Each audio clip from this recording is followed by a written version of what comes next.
Me interesa más esta imagen de cómo al final todos estos policultivos in vitro, que son como una especie de ironía de la naturaleza canaria convertida en monocultivo de la diferencia, se terminan convirtiendo en luz indirecta para estas obras de Néstor, que son obras que son una especie de comisariados internos en las que genera saloncitos. En algunas obras de las que no les he traído imágenes, termina literalmente privatizando la sala de arte y crea un horario de entrada a sus exposiciones, de forma que la entrada de la exposición es privada, ¿no? Es decir, tú puedes entrar en un horario y te cierras dentro de la exposición y puedes estar 1 hora o 2 horas tú solo viendo la exposición, y como la exposición son siempre camas y sofás y televisiones y tal, pues de alguna forma te apropias del espacio público. Pero lo que me interesa es cómo la obra, también en el caso de Néstor, se convierte en otra cajita, ¿no? Es decir,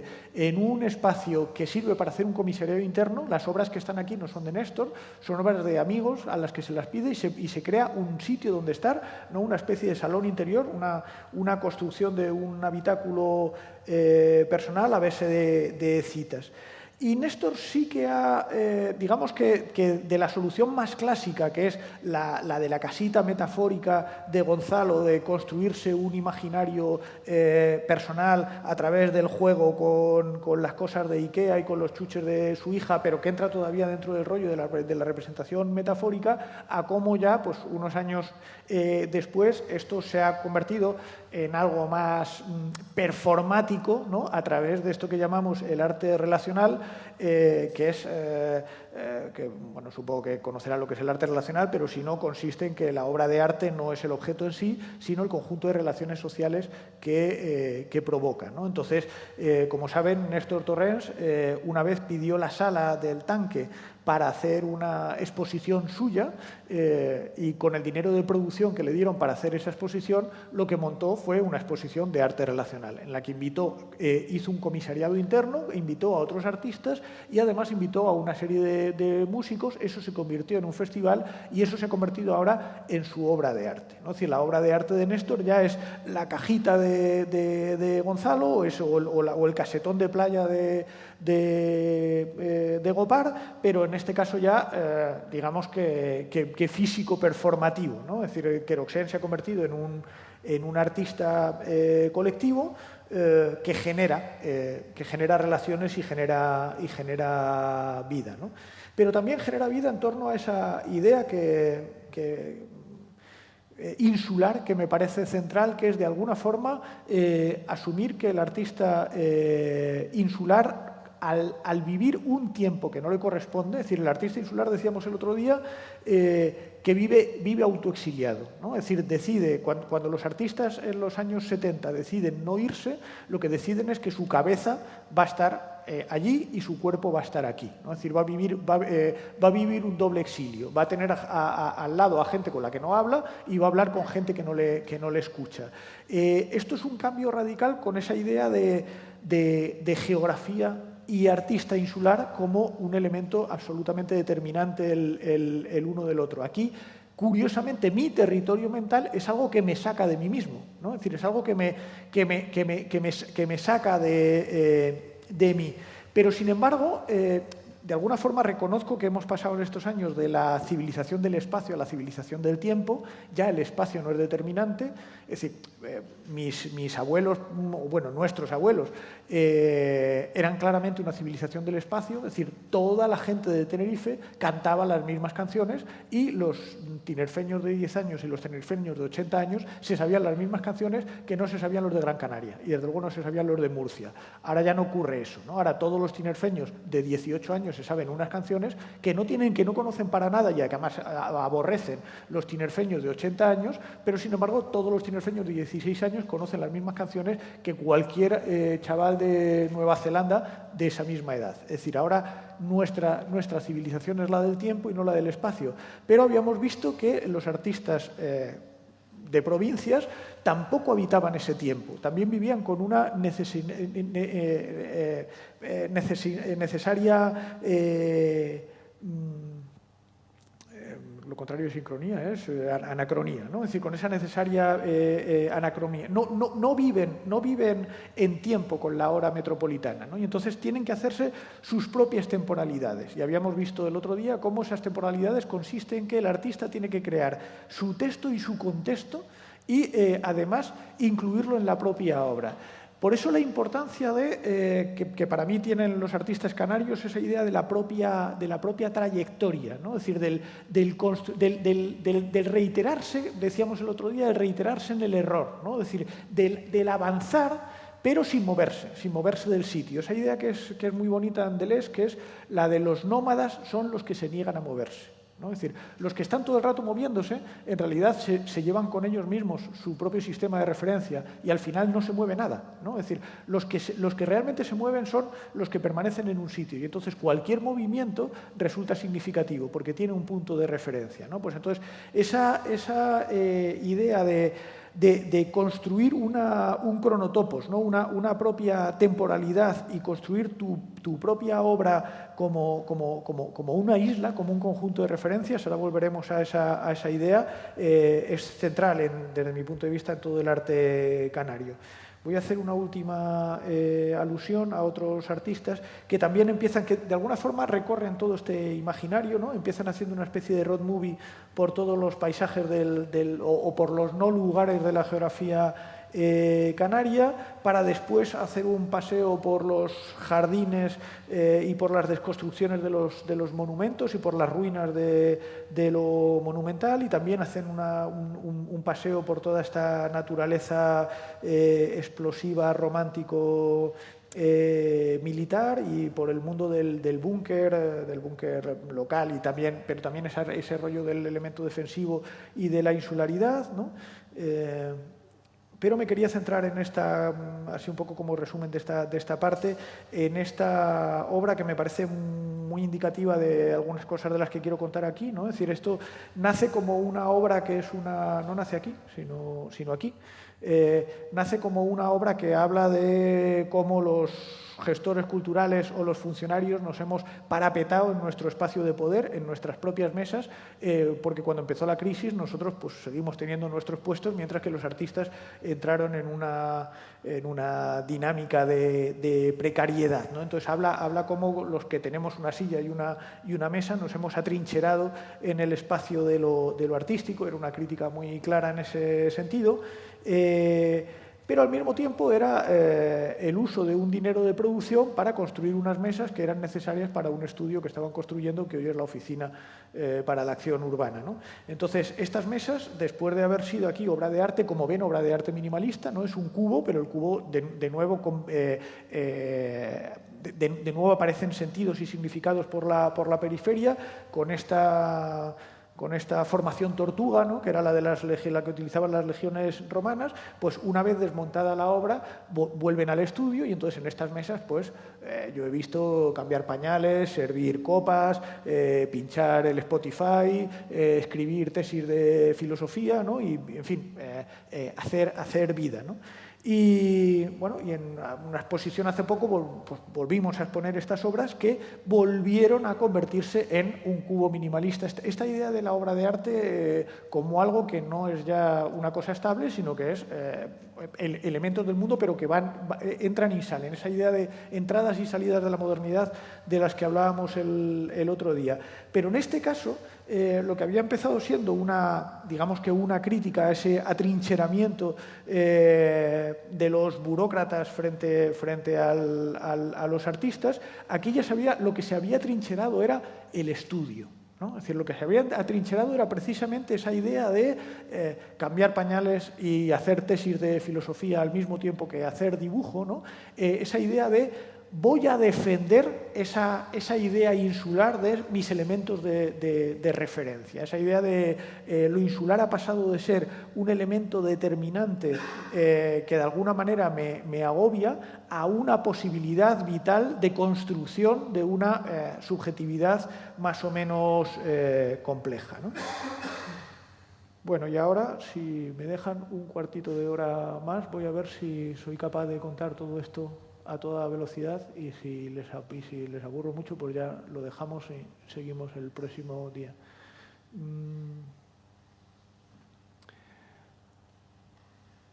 Con esta idea en la cabeza, volvamos a esta idea de años 70, triunfo del minimalismo, pedestal vacío, triunfo absoluto del nihilismo, quitar, negatividad absoluta, ¿no? Es decir, la deshumanización del arte. Arte que no se deja ver, con el que no me puedo identificar, que no dice nada de lo mío, ¿no? Es decir, un arte completamente del vaciado. En este momento empiezan los años 80 y, como habíamos dicho el otro día, aquí tienen una gran influencia gracias a la Galería Leyendecker. Madrid empieza a normalizarse y en Madrid empezamos a ver exposiciones. En el año 83 vemos la famosa exposición, sobre todo gracias a la Caixa, vemos la exposición de la Transvanguardia italiana y en el año 85 vemos la exposición de Enzo Cucchi, ¿no? Y en el año 84 vemos Origen y Visión, donde aparecen estos expresionismos de la Transvanguardia italiana y el neoexpresionismo alemán. ¿Qué hacen esta gente? Pues estos cuadros lo explican bastante bien, hacen lo que les sale de las narices y básicamente lo que les sale de las narices pues es pensar con la polla o con el chumino, ¿no? Es decir, es frente a un arte modernista absolutamente frío, aburrido, que había dejado las salas completamente vacías, vuelve un arte que es exactamente todo lo contrario, que es caliente, pastoso, natural, en el sentido de irracional, bueno, pues con todos los tópicos del retorno a la naturaleza, de artistas muy jóvenes, geniales, desinhibidos, expresivos y tal. Bueno, piensen que esto es completamente imposible entenderlo sin los cubos minimalistas que hemos visto antes. Es decir, esto claramente es una anomalía con respecto a la ortodoxia minimalista. En este momento es cuando descubrimos que no se puede hacer arte en provincias. Es decir, ni en Canarias ni en Madrid. En España estábamos haciendo este tipo de pintura mucho antes que los alemanes. De hecho, no habíamos dejado de hacer otra cosa. Es decir, aquí la pintura seguía siendo una pintura fundamentalmente informalista y fundamentalmente expresionista, ¿no? Y en España pues estaban todos con los campanos, los brotos, la gente de trama y tal, que estaban haciendo esto, ¿no? De hecho, hay una anécdota muy cachonda porque vino Bonito Oliva, que era el jefe de toda esta movida, y dijo: ¿pero qué hacen? Llegó como en el año 70 y pico, cuando él hacía el comisariado arte conceptual, y dijo: ¿pero qué hacen ustedes pintando? Si todo el mundo está haciendo arte conceptual, pero qué horterada y tal, ¿no? Cuando se pone de moda esto de la Transvanguardia, llega como en el año 73, ¿no? Que entonces ya le pusimos delante a todos los conceptuales catalanes que también existían, y él dijo: ¿pero qué horterada? ¿Qué hacen ustedes haciendo arte conceptual si aquí todo el mundo está pintando y salpicándolo todo y tal, ¿no? Es decir, ahí nos dimos cuenta que el arte funciona por anomalías, ¿no? Es decir, siguiendo la lógica de cómo explica las revoluciones científicas Kuhn, ¿no? Es decir, hay un ámbito de normalidad y de repente hay un artista que hace lo contrario, y ese hacer lo contrario resulta significativo. Es decir, si todo el mundo está haciendo cubos minimalistas y tú te pones a salpicar, esa decisión de salpicar resulta significativa. Pero si la haces en Düsseldorf, si la haces en La Gomera, es lo normal. Es decir, que en Nueva York la gente esté haciendo una cosa y tú en La Gomera hagas lo contrario, eso no hace que seas anómalo y por lo tanto no hace que sea significativo, hace que seas un retrógrado de La Gomera, de mierda, ¿no? Esto es lo tal. Entonces, ¿qué ocurre? Que ahí descubrimos claramente que lo único que podemos hacer en provincias es hacer lo que se hace en la capital, es decir, copiar. Pero copiar con esta idea insular que yo les digo ahora de copiar siguiendo una pista y en ese seguir la pista ir construyendo un relato de mi propio trayecto por esa anacronía, ¿no? Que decíamos y tal. Bueno, uno de los grandes héroes de esta pintura alemana era Do Kuppel, que ya nos explicó el otro día Ramiro, que pues como vivía prácticamente aquí en Tenerife, pues aquí tuvo muchísima influencia, y bueno, Do Kuppel, pues yo creo que estos autorretratos pues lo explican bastante bien, ¿no? Sexo, drogas y rock and roll, en fin, y bastante coca, como verán. Entonces, pues un poco, y Mars, ¿no? Pues yo creo que lo dice todo. Estos son cuadros hechos por Walter Dan y por Do Kuppel. En este caso no pintan lo que le sale de la nariz, sino lo que le sale del sobaco, y eso sí, van también a la peluquería, como verán ahí y tal. Y luego pues hacen estas cosas. En fin, esto es solo para que vean un poco el tenor de este tipo de arte.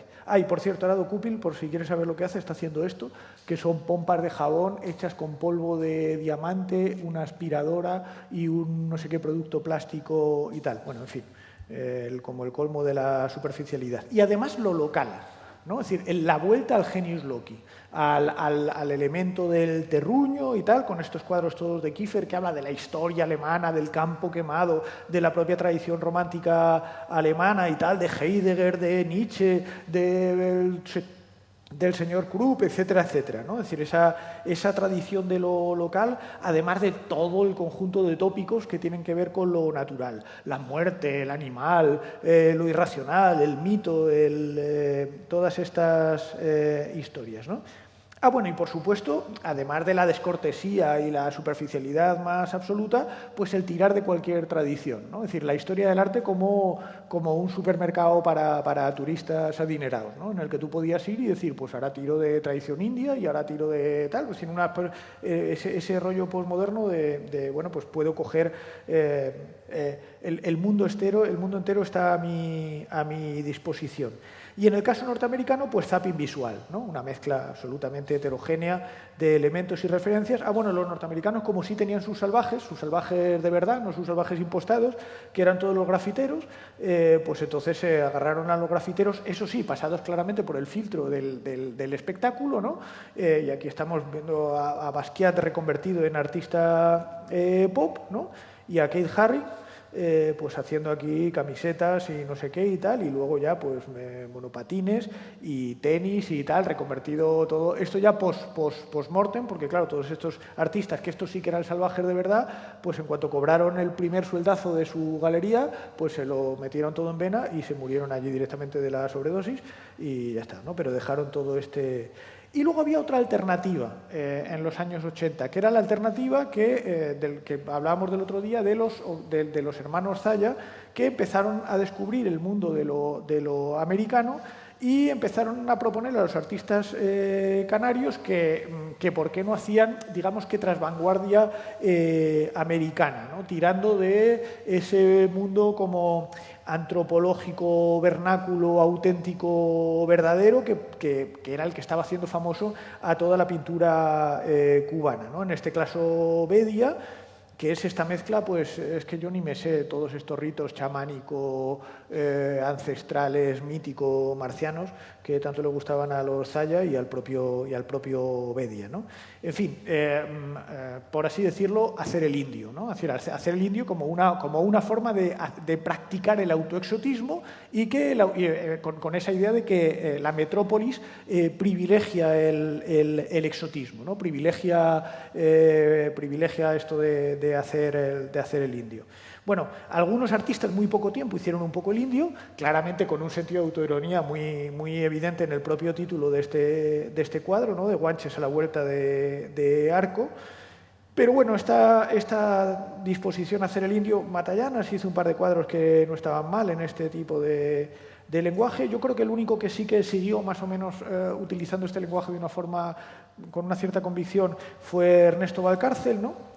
Pero esto, bueno, y además en el año 86 aparece esta otra exposición que es determinante, que es también en la Caixa, en la que descubrimos toda la commodity norteamericana, ¿no? Descubrimos a Linklito Jeff Koons y a todo este mundo de la commodity, que como ven vuelve a hacer referencia a todo este mundo de la utopía suprematista, es decir, de esta utopía rigurista geométrica, pero no como algo posible, sino como ya un elemento puramente mercantil y absolutamente comparable a cualquier otro objeto del mercado, ¿no? Esto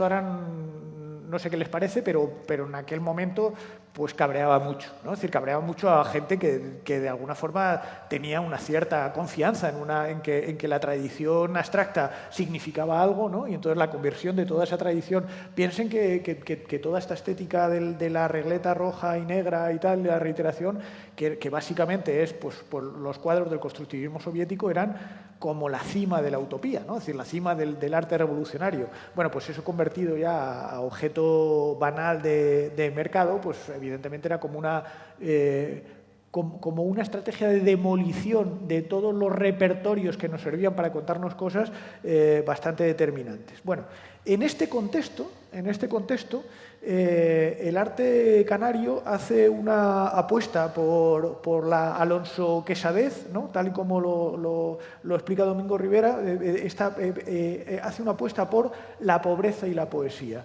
muy en línea con la sensibilidad de el Cristino de Vera que veíamos antes, ¿no? De unos cuadros extraordinariamente silenciosos donde aparece una especie de ajedrez intelectual, en donde aparece este juego de los planos, de la representación y de la realidad, y lo que nos plantea es una mesa que está a la espera de unos comensales, en la que aparecen estas tazas de luz, estos elementos de iluminación, con un tipo de pintura absoluta y radicalmente anacrónico, sin ningún grito, sin ninguna explosión de nada, con una absoluta contención casi monacal, bueno, como es Cristino de Vera, ¿no? Que es una especie de monje cartujo y tal, en el que se da esta extraña vinculación entre... Que también es una vinculación muy unamuniana, ¿no? Es decir, habíamos visto que en Unamuno se daba este vínculo peligrosamente ideológico entre paisaje, proyecto político y proyecto estético, ¿no? Aquí también se da un vínculo entre formalización, referente y modo de vida, ¿no? Pero como ven, a través de esta especie de autorrepresentación de la propia representación, es decir, de este juego antiideológico y sobre todo de la bajada de tono y además de la clara asunción de la sincronía de esta apuesta, ¿no? Pues aparece este vínculo con un tono mucho menos aurático, ¿no? mucho menos grave, pero sin embargo muy serio, ¿no? Esta idea que les decía antes de la máxima soberbia, la máxima convicción y al mismo tiempo la máxima humildad, ¿no? Es decir, mucha poesía, pero también mucha pobreza, mucho saber que esto pues tampoco va a ir a ninguna parte, ¿no? Y siempre con ese juego de dimensiones y de planos que les decía, ¿no? Que se mantiene pues hasta este juego entre lo abstracto y lo figurativo, insisto en esa idea, entre representación y realidad, con todas esas tensiones que hemos venido viendo, ¿no? Bueno, pues esa sensibilidad se va a hacer visible básicamente a través de lo que ellos mismos llamaron el ineludible encuentro, ¿no? En una exposición que tuvo este nombre entre José Luis Medina Mesa, Luis Palmero y Pepe Herrera, que como ven hacen un arte que es como... pongan esto en relación con Jeff Koons y con Walter Dann y con Dokupil, ¿no? Es decir, y aquí sí que es algo que chirría significativamente porque estaba sucediendo aquí. Aquí ya sí que teníamos las claves de lo que estaba sucediendo. Aquí ya sí que conocíamos a la transvanguardia italiana y nos encontramos con esto en paralelo, ¿no? Y posteriormente, la gente de la Cámara, que eran Luis Palmero y Pepe Herrera, más Adrián Alemán y Carlos Matallana, que digamos que coexisten o viven en este espacio de producción y de exposición que fue la Cámara, ¿no? Bueno, como ven, es un arte de pequeño formato, con este tipo de color así muy matizado, muy sutil, muy lírico, con una clara voluntad de como ritmar el espacio, ¿no? Es decir, casi todas las obras parecen como signos de puntuación para llenar de poesía el espacio. De hecho, bueno, estaban muy vinculados a la revista Sintaxis, muy vinculados a Andrés Sánchez Robaine, durante un tiempo también a Nilo Palenzuela, es decir, sus referentes poéticos eran muy evidentes y además un tipo de poesía en la que contaba menos la palabra que el espacio, que ese ritmo escandido dentro de las palabras, ¿no? Una influencia que yo creo que también es evidente.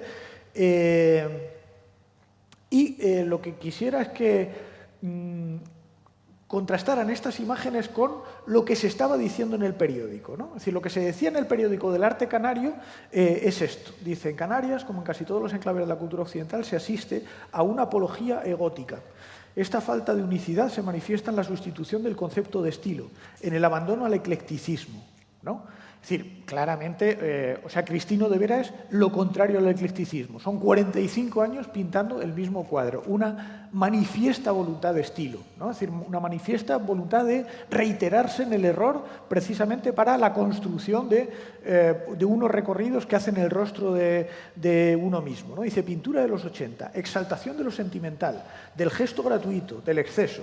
La medida de la acción no posee lindes, todo es posible, la transgresión ha devenido consuetudinaria, la trascendencia se ha ido al carajo, la historia deja de ser un referente, un modelo, un tiempo proteico, con una moralidad en progreso, ámbito para la sensualidad barroca y exuberante, ¿no? Y luego nos encontrábamos con esos cuadraditos ahí absolutamente silenciosos y opacos de tal. El arte de los 80 es onanista. A los artistas de los 80 no les conmueve vivir para el futuro. No van a mirarse en el espejo deteriorado de la pintura canaria anterior, ¿no? La abolición de la trascendencia, la carencia de finalidad y la versatilidad ideológica son algunos de los parámetros en donde se apuntala esta pintura. Tampoco es muy complicado detectar el empleo de algunos recursos con mayor frecuencia, como el aspecto caliente de esta pintura en franca oposición al distanciamiento de otros momentos y también la desconsideración de la belleza, ¿no? Todas estas obras eran absolutamente bellas, absolutamente contenidas. Es decir, me resulta fundamental que entiendan por dónde iba como el discurso, que era un discurso eminentemente metropolitano, ¿no? Se coge un discurso metropolitano y se vacía directamente sobre la realidad, cuando en la realidad aquí se estaba haciendo algo completamente contrario a la expectativa metropolitana, ¿no? Se estaba haciendo una obra absolutamente contenida, muy rigurosa, pero con un rigorismo muy amable, ¿no? Es decir, con esa idea, una vez más, de una idea, pero una idea que es abstracta, que es conceptual, pero una idea que no es impositiva, que no es dogmática, que es más seductora, y con esta idea insisto, de poetización del espacio, con una preocupación por la precisión casi enfermiza. Montar con toda esta gente, pero muy especial con Pepe Herrera, es un coñazo absoluto, porque como le desplaces el tronco 1 milímetro para acá, te puede pegar un tiro en la boca, porque es una cosa como súper obsesiva, tal. Esa idea que también tiene que ver con esa idea de la pobreza y la poesía, ¿no? de la soberbia y la payasada, esa idea de utilizar la máxima precisión, ¿no? para hacer algo absolutamente contingente. Es decir, hacer con una exactitud claramente científica algo que en el fondo es una gilipollez, ¿no? Es decir, que en realidad da igual que lo ponga un poquito más para acá que un poquito más para allá. Pero esa idea de me voy a aplicar unas reglas del juego que no tiene sentido que incumpla, porque sería algo tan tonto como tratar de engañar a mí mismo, y aplicar la máxima precisión a la máxima contingencia, como entenderán, es una apuesta estética con un contenido ético más que manifiesto, ¿no? Es decir, y esto además vinculado a un rigorismo que es un rigorismo con un contenido formal muy claro, ¿no? Es decir, con una clara belleza formal que se quiere expandir al espacio, es decir, que quiere resultar atractivo, que de alguna forma quiere irradiar esta energía al conjunto del espacio. Las obras tratan de ser una especie de contenedor de esa energía que es casi una higiene mental, ¿no? Es decir, casi es como una estética del talante que es capaz de irradiarse al conjunto del espacio, ¿no? Bueno, esto muy en el plano del dibujo, de la contención formal. Supongo que, no sé si leerán los nombres ahí para no tener que decirlos. Siempre, bueno, pues más ejemplos de lo mismo. Con este color, ahora contaremos el referente, con este color en el que contrasta mucho, es decir, son colores extraordinariamente matizados, muy tercializados, ya les digo que muy sofisticados, que contrastan con... Piensen que toda la pintura abstracta norteamericana, toda la pintura abstracta modernista, básicamente lo que quería hacer era hacer algo no sensorial, es decir, era deshumanizar el cuadro, es decir, expulsar del cuadro cualquier referencia fenomenológica, cualquier referencia sentimental, cualquier elemento de identificación, ¿no? Es decir, cualquier posibilidad de de darle gusto. Quería ser como de una universalidad objetiva que fuera completamente opaca al plano de la experiencia. Por eso lo hacían con unos colores primarios, acrílicos, muy plásticos y tal. Aquí es todo lo contrario. Es tratar de hacer atractivo el rigor, tratar de hacer atractiva la contención, tratar de hacer atractivo esta apuesta por la precisión, por la exactitud, y que además esta apuesta, como ven, se traslade al territorio, pero no se traslade a través de un procedimiento, digamos que regionalista, en el sentido de que se pretenda que esto sea una verdadera representación de la naturaleza real de las Islas Canarias, en este caso, pues de toda la tradición esta adintelada y ortogonal de la arquitectura canaria, sino más bien todo lo contrario, ¿no? Es decir, un efecto propensivo de proyectar un talante sobre el propio territorio, un territorio que ya se había convertido en una unidad de explotación muy clara. Bueno, cuadros de Carlos Matallana, Pepe Herrera. Bueno, y este elemento también es central. Son obras que casi son arquetipos de sí mismas. Esta idea de hacer una obra muy seductora, muy sugerente, que recuerde muchas cosas, pero que al mismo tiempo no signifique nada, ¿no? Es decir, es algo así como que también es una clara referencia a todas esas plantas cactáceas que decíamos antes, pero donde el referente ya no es visible, ¿no? Es decir, es como un objeto que es multievocador a pesar de que no evoca nada. Esta idea de jugar con el elemento de la comunicación, es decir, jugar con un concepto que parece que se puede convertir en una palabra, pero inmediatamente colapsarlo, es decir, impedir que fluya la comunicación, es central en todas estas objetos más o menos arquetípicos, que tienen otra característica, y es que Pepe Herrera son objetos huecos, ¿no? Y que están tratados con el mismo nivel de trabajo por la parte de dentro que por la parte de fuera, ¿no? Es decir, lo va trabajando por la parte de dentro, al final lo cierra y digamos que hay como un montón de trabajo pictórico, por así decirlo, que es completamente invisible. No tiene nada que ver con el secreto, no tiene nada que ver con que guarden una cosa que pertenezca a un arcano, no es el ruido secreto de Marcel Duchamp ni nada así. Tiene que ver con hacer un trabajo, o sea, con dedicarle tiempo a hacer algo que no se va a ver, ¿no? Es decir, esta idea del exceso, del hacer con precisión algo porque sí, ¿no? Es decir, porque forma parte de esa especie de regla del juego que es casi ética, ¿no? Y además darle un gran contenido formal, insisto, que esto sea atractivo, que de alguna forma esa especie de rigorismo, de contención, es decir, que el artista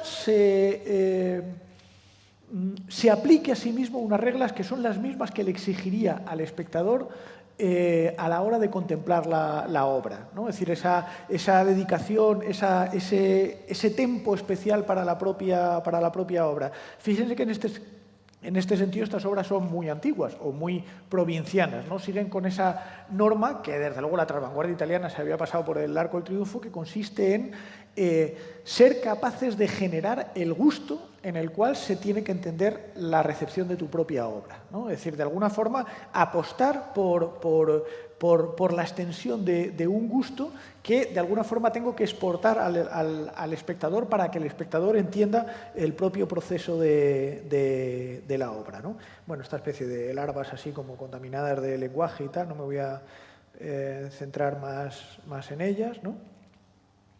Bueno, y constantemente esta referencia, que ya les digo que es absolutamente central, al juego de las dos dimensiones, ¿no? De la representación hablando de representación. Es decir, por una parte el plano de la representación, de la idea, y por otra parte el plano del territorio, y siempre contar que no estamos haciendo ideología. Es decir, piensen que la lucha fundamental entre regionalistas y nuevos regionalistas, de hecho, Fran Ro lo que apostaba era por la nueva objetividad. O sea, la pelea era ¿quién, si regionalistas o nuevos regionalistas, eran los que estaban representando la verdadera Canarias, ¿no? Aquí no se trata de que haya una referencia entre la imagen y el referente, que es lo que genera la ideología, una relación inmediata entre imagen y referente. Aquí de lo que se está hablando es de una relación entre una convicción personal y un talante y una forma de recepción, ¿no? Que no tiene nada que ver con la identidad, o sea, no responde a algo previo que yo tenga que representar, sino que tiene que ver con con la coherencia, ¿no? Algo que está menor de moda que la identidad, pero no sé por qué. Es decir, la construcción de un ámbito de coherencia, que es eso que yo identifico con esa construcción de la insularidad como ámbito de referencia interna. Bueno, más planos abatidos y tal, ¿no? Más relaciones entre abstracción y paisaje, entre idea y territorio, ¿no? En el caso de Matallana lo que hace es separar estas dos almas. Por una parte pinta paisajes, por otra parte pinta abstracción, es decir, lo que el resto de sus compañeros de alguna forma hacen en el propio cuadro, aunque él también lo hace a menudo dentro del mismo cuadro, ¿no? Y se ve muy claramente esta idea más o menos paradisíaca de paisaje y representación, o muchas veces lo hacen en esta forma de dípticos o de montaje, en el que refleja muy claramente ese espíritu cristiniano de Vera, ¿no? Esa relación de lo geométrico, lo abstracto, lo contenido, lo ético, esta especie de juego de limpieza mental vinculado al mismo tiempo a lo más concreto, ¿no? Está de lo cercano y el plano de la utopía y de la representación, y siempre vinculado al territorio. Es decir, la apuesta, digamos, que es claramente por... Piensen que la abstracción siempre es dejar ser a las cosas. Es decir, la representación siempre es voraz, siempre es entender, siempre es morder, siempre es dominar. Piensen que esa es la mirada que ya le estábamos dispensando al territorio. El territorio, ya insisto, se había convertido en una unidad de explotación, siempre además a través de la diferencia, ¿no? Es decir, la forma de explotar el territorio es a través de la explotación de la diferencia, ya sea de la diferencia de la maga o de la diferencia botánica de nuestra propia geografía insular, y cómo aquí de lo que se trata es de otra cosa completamente distinta, ¿no? Es decir, dispensar esa idea casi kantiana, diría, de dejar ser al territorio y tratar de organizarlo simbólicamente, pero no de una forma aprensiva, ¿no? Y además hacer esta forma de mirar, esta forma tranquila de mirar el territorio, hacer de ello algo agradable, algo, digamos que algo que pueda sumar adeptos, algo con lo que pudiéramos identificarnos y pudiéramos convertirlo no en algo que estuviera en nuestros orígenes, sino en un proyecto colectivo. El proyecto colectivo de mirar al territorio con otro tempo, con otra, con otro talante, con otra mirada y tal. Bueno, y por último, y lo otro, la segunda parte ya la voy a dejar porque ya lo haré en la próxima clase, aunque es una pena porque está aquí Emi, que tenía que hablar de la segunda parte, pero bueno, da igual.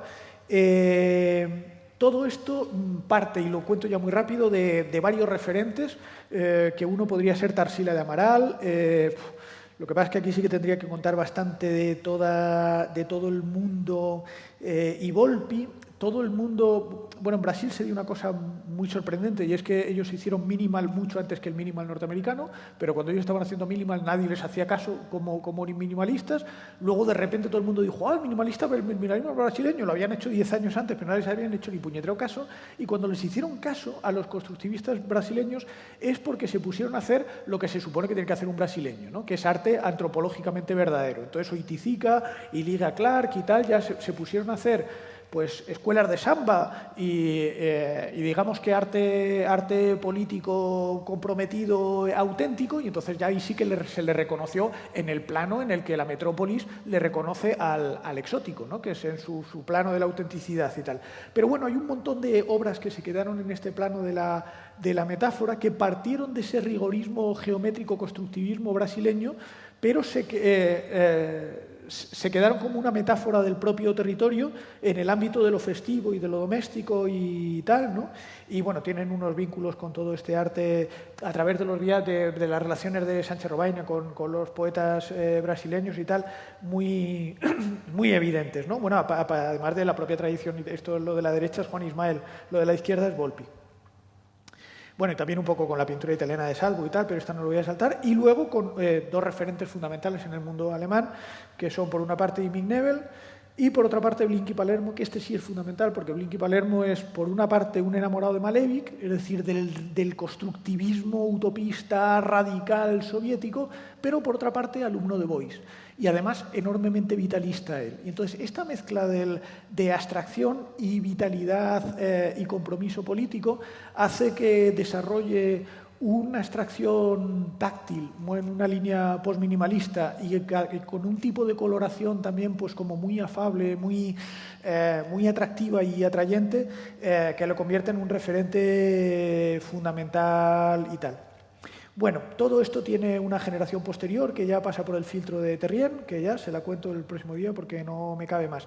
Sí que quisiera decir una pequeña cosa, y es que esta construcción de este paso del ámbito de la identidad al ámbito de la intimidad o del ámbito de la identidad al ámbito de las identificaciones, que genera estos recorridos que generan estilo y que generan un estilo que va plegando tus propias referencias hasta hacer un universo conceptual en el que poderte entender a ti mismo en tu propia construcción como autor. No pongo todos estos referentes para decir estos chicos copiaban a esta gente o conocieron estos catálogos o lo que sea, sino básicamente para que entiendan que es un ámbito repertorial muy raro. O sea, que lo normal aquí hubiera sido pues, estar copiando a José Bedia o estar copiando a la vanguardia italiana o estar copiando a Jeff Koons, ¿no? Y de repente aquí lo que se hace es una especie de construcción de referencias, es decir, una especie de paseo por un jardín de referencias que es una genealogía muy específica, ¿no? Bueno, pues muy rara, muy construida, ¿no? Tiene que ver con la construcción de una genealogía que a mí me parece interesante. Bueno, y disculpándome este exceso de verborrea, pues lo dejamos aquí, descansamos como un cuartito de hora y a menos cuarto empezamos la mesa redonda, un cuarto de hora más tarde de lo esperado. Vale, pues nada.